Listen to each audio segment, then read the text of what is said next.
नमस्कार, मैं रवीश कुमार। आज का सवाल है, क्या है बीजेपी का ट्रिपल एम और इस ट्रिपल एम के जरिए बीजेपी 2025 के मिशन को जीतने की तैयारी कैसे कर रही है। क्या यह सिर्फ एक चुनावी जुमला है या फिर इसके पीछे एक बेहद गहरी, संगठित और साइंटिफिक रणनीति है। हम आपको इस रिपोर्ट में बताएंगे कि किस तरह बीजेपी अपने ट्रिपल एम यानी मोदी, मंडल, महिला फॉर्मूले के साथ चुनावी रणभूमि में उतर रही है। लेकिन शुरुआत में ही कह देना चाहता हूं, अगर आप ये वीडियो देख रहे हैं तो लाइक का बटन दबाएं, सब्सक्राइब करें और कमेंट करके बताएं क्या आपको लगता है कि यह ट्रिपल एम 2025 में फिर से सत्ता दिलाएगा। ट्रिपल एम यानी मोदी, मंडल, महिला, तीन ऐसे स्तंभ जिन पर बीजेपी 2025 की जीत का पूरा भार डाल रही है। मोदी, नरेंद्र मोदी का चेहरा। मंडल, ओबीसी यानी मंडल राजनीति का पुनरुद्धार। महिला, महिलाओं को साधने की रणनीति। अब सवाल यह उठता है कि क्यों ये तीनों एम। तो चलिए एक एक करके समझते हैं और समझते हैं इस पूरे चुनावी विज्ञान को। सेगमेंट 2, पहला एम, मोदी फैक्टर। सबसे पहले बात मोदी फैक्टर की। नरेंद्र मोदी सिर्फ एक नेता नहीं है, वो एक ब्रांड है। एक ऐसा ब्रांड जिसकी मार्केटिंग मशीनरी 24/7 चलती रहती है। हर भाषण, हर योजना, हर पोस्टर में सिर्फ एक चेहरा मोदी। 2024 में सीटें घटी मगर वोट प्रतिशत में कमी नहीं आई। इसका मतलब है कि अभी भी देश के एक बड़े हिस्से में मोदी की छवि बरकरार है। बीजेपी के लिए मोदी वही हैं जो आईपीएल में महेंद्र सिंह धोनी हैं, कभी भी बाजी पलट सकते हैं। इसलिए बीजेपी 2025 में फिर से मोदी को ही चेहरा बना रही है।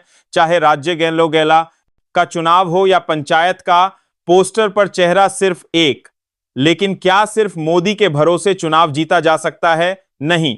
इसीलिए आता है दूसरा एम, मंडल। 1990 का दौर याद कीजिए। V.P. सिंह, मंडल आयोग, आरक्षण, विरोध, आत्मदाह। भारतीय राजनीति हमेशा के लिए बदल गई थी। ओबीसी को पहचान मिली, सत्ता की हिस्सेदारी मिली। अब बीजेपी उसी मंडल कार्ड को नई पैकिंग में पेश कर रही है। 2025 के लिए बीजेपी का एजेंडा साफ है। ओबीसी को लुभाना, गैर यादव पिछड़ों को साधना। नीतीश कुमार की मंडल विरासत को बीजेपी हाईजैक करना चाहती है और इसमें सबसे बड़ा टूल है डेटा।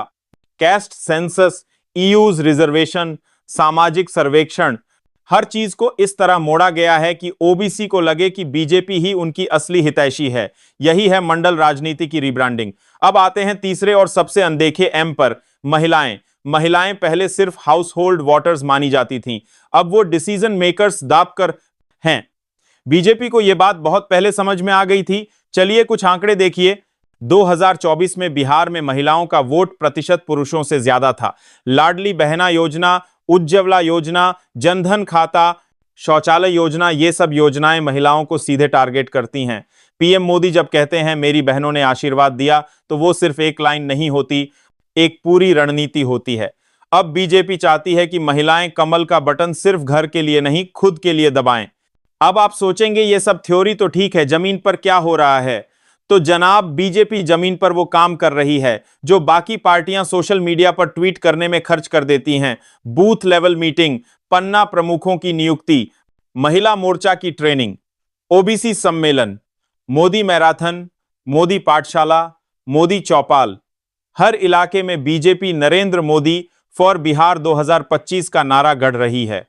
हर पंचायत में एक महिला कार्यकर्ता, हर जिले में एक ओबीसी चेहरा। ये कोई भावनात्मक लहर नहीं है, ये एक मैनेजमेंट मॉडल है। अब सवाल उठता है कि विपक्ष क्या कर रहा है? विपक्ष अभी भी उसी जातीय गणित में उलझा है। उन्हें लगता है कि एक जाति विशेष का गठजोड़ बना लिया तो सत्ता मिल जाएगी। लेकिन बीजेपी अब जाति प्लस भाव पर काम कर रही है। जाति प्लस महिला प्लस राष्ट्रवाद प्लस मोदी। ये एक कॉकटेल है जिसकी कोई विपक्षी पार्टी कॉपी नहीं कर पा रही। राजद अभी भी MY समीकरण यानी मुस्लिम यादव पर टिका है, जबकि बीजेपी ने MY का मतलब बना दिया मोदी U। बीजेपी का चौथा छुपा हुआ M है मीडिया और मैनेजमेंट। व्हाट्सएप ग्रुप से लेकर इंस्टाग्राम रील्स तक, OTT इंटरव्यू से लेकर टीवी डिबेट तक, हर जगह बीजेपी का नैरेटिव सेट है। पत्रकारिता का गला घोंटकर प्रचार को पत्रकारिता बना दिया गया है। ऐसे में अगर कोई विपक्षी नेता बोलता भी है तो वो कहीं सुनाई नहीं देता। अब सबसे बड़ा सवाल, क्या ये ट्रिपल एम रणनीति चलेगी? राजनीति में कोई भी रणनीति परमानेंट नहीं होती।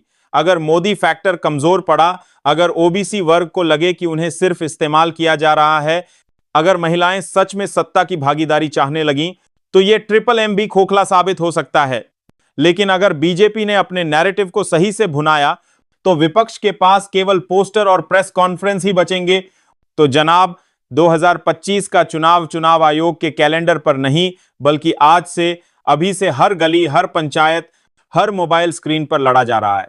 बीजेपी की यह ट्रिपल एम रणनीति एक मैनेजमेंट केस स्टडी है। अगर सफल होती है तो भविष्य की राजनीति इसी मॉडल पर चलेगी। मोदी प्लस मंडल प्लस महिला इक्वल्स मिशन 2025। अगर आपको लगता है कि यह विश्लेषण मेन स्ट्रीम मीडिया से अलग है, तो इस वीडियो को लाइक करें, शेयर करें, कमेंट करें और सब्सक्राइब करें, क्योंकि जहां सवाल खत्म हो जाते हैं, वहीं से पत्रकारिता शुरू होती है।